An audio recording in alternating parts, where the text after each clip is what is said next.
చూడండి అది చెయ్యరిగింది, కొంచెం ఫ్రాక్చర్ అయింది. వీళ్ళకేమో సండే అన్నం వండమంటే వీళ్ళు వండరు.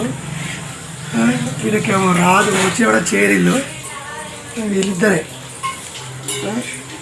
దాంతోపాటు చూడండి ఈమె ఈమెగా తొమ్మిదే ఉంటుంది పొద్దున్న లేచి ఇప్పటి వరకు. పొద్దున్న లేచి ఎవరైనా తొమ్మిదే తొమ్ముతారా? మీరైనా చెప్పండి. చూడండి తోమాలి, ఇండ్లు వేయాలి, మళ్ళీ తీసేసి అందులో వేయాలి, మళ్ళీ తోమాలి. మరి ఆడోళ్ళ పని అంతే కదా. మరి హౌస్ వైఫ్ అంటే కదా. అన్నం ఇలా సండే అన్నం వండమంటే వండతలేదు, కూర ఏమంటే వండతలేదు.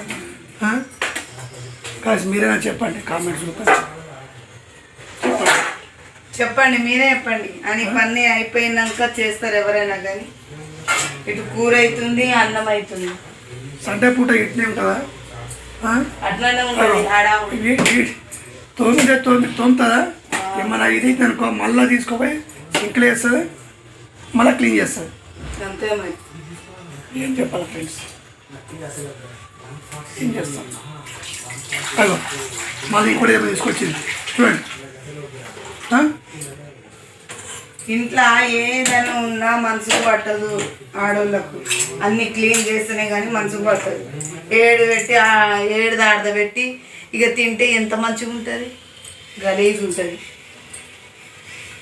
అది ఏ పనైనా నీట్గా చేసుకొని తినాలి, మంచిగా కూర్చొని తింటే.